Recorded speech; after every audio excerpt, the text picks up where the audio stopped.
Bismillahirrahmanirrahim.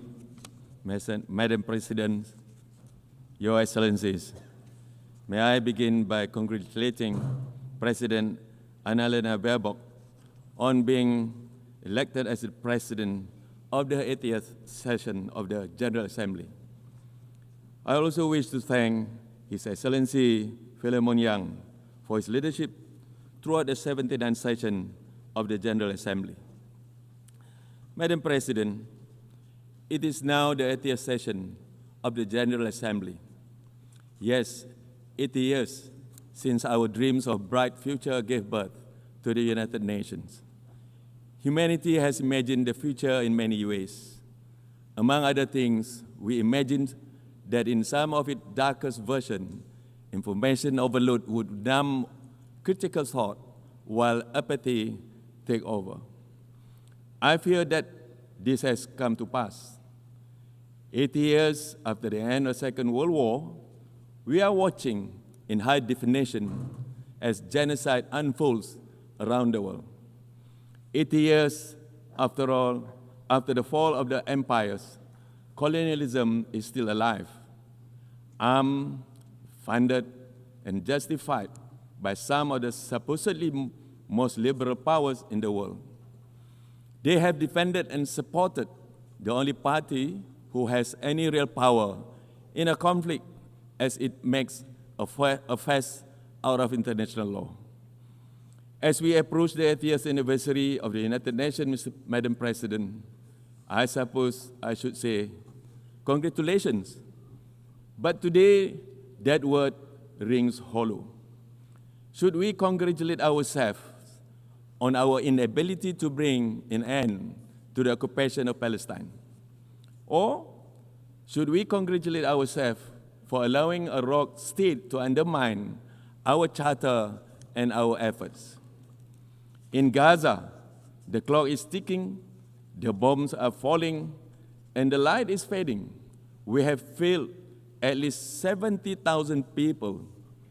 Israel can no longer hide behind its pretense of victimhood. From London to Dhaka, from Paris to Sydney, from Montreal to Kuala Lumpur, populations have spoken out in grief and outrage. More and more people are standing up for the truth that Israel is committing genocide in Gaza. Remember, the eyes of the world are upon us. We must take action now, Madam President, now. Sanction Israel. The metastasis of Israel's brutality in the Middle East cannot go on. Their latest assault on Doha was not merely an attack on a few representatives of Hamas. It was an attack conducted on another state's soil and an insult to the efforts of all who have attempted to mediate. And it is a signal that Israel's violence will continue to destabilize the region. The effect of this will spill over to the rest of the world. The atrocities may have begun with Palestine, but they certainly will not end with Palestine. As the Middle East grows ever more dangerous for its residents, we will feel the reverberations all over the world. And this is why simply advocating for a two-state solution is not enough, Madam President. Malaysia will agree to any measures of the support for the Palestinian people, including the New York Declaration. But let us be clear. Let us be clear, there are only three real answers to this conflict. Number one, to take concrete action against the occupying force. Two, to lend our long-term support to the development of a self-governing Palestinian state.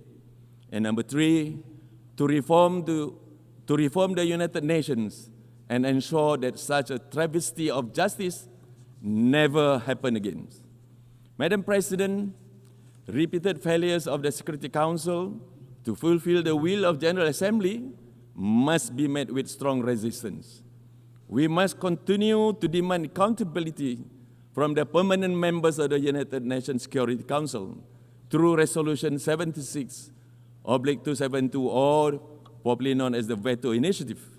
And we must pursue results through Resolution 377A yet that is uniting for peace. No more shall we quietly accept the dismissal of our collective voice. We must question and challenge the veto. We must free the Security Council from this humiliating paralysis.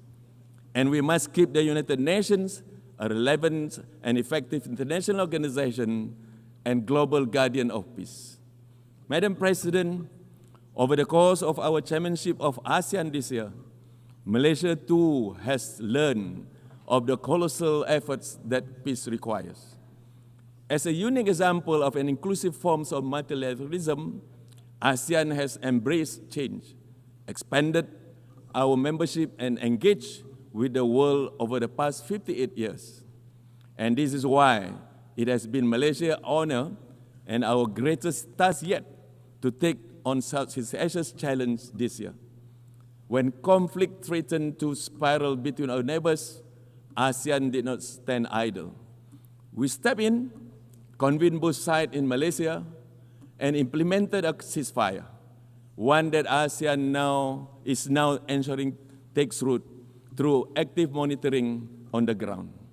Yes, challenges remain, but our message is clear.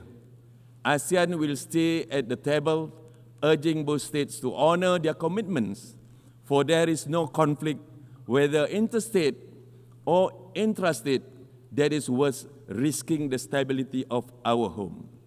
This is why our efforts to cultivate security and stability in Myanmar and to restore credibility to five-point consensus must continue. ASEAN is deeply disappointed that the agreed-upon ceasefires in Myanmar have been broken in some areas and that violence continues to endanger civilians. Those in power have a responsibility to remember that Myanmar is a part of a region,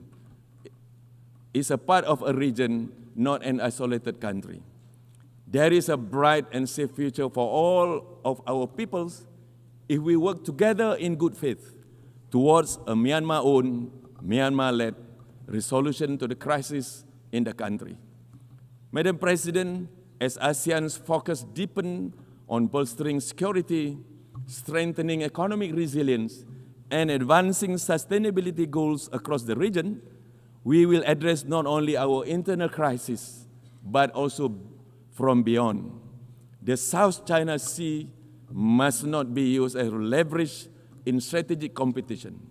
Southeast Asia and its waters become a theater for rivalry between superpowers.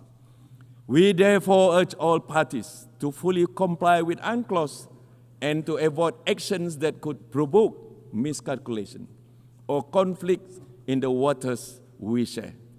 We will also continue to champion the rights and the needs of the global South at large.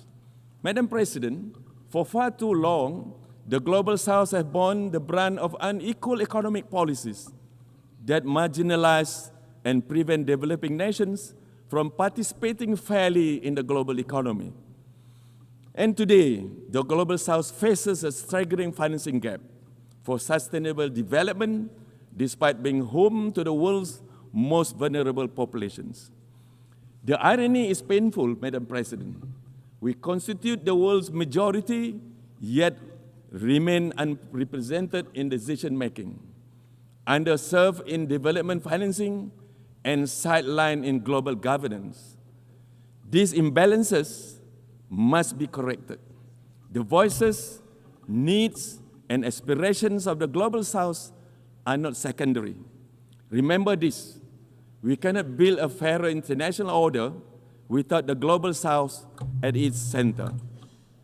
Malaysia will continue to advocate for dignity, equity, and opportunity for all developing nations.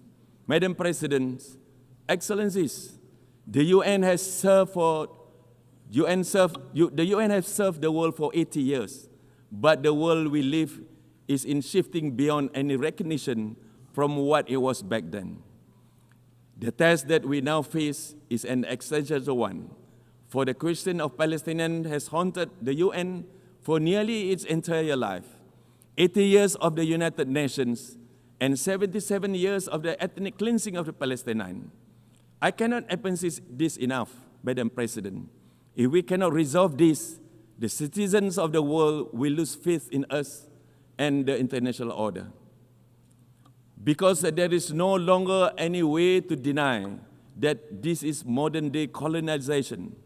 Only the formerly colonized have been able to see it for what it is since the start. It is a genocide. And it is a genocide dressed in the cape of Western tolerance. For us to remain relevant, we cannot move forward on the habits of the past. We must summon the same courage that built this organization from the ruins of war. To conclude, Madam President, Malaysia believes that 3 urgent reforms are key to our survival. First, we must limit, if not abolish, the veto. We must challenge it each and every time that is wielded, particularly in cases of crimes against humanity. Second, authority must flow back to the General Assembly, and the most inclusive body, as the most inclusive body of this House, it should be allowed to serve as the conscience and voice of the world unimpeded. And third, we must redesign global financing mechanisms to ensure transparency and fairness for the Global South. Reform is no longer a choice, it is our imperative. Madam President, to be better together, we must change together. Billions of lives depend on whether we succeed. Madam President, I thank you.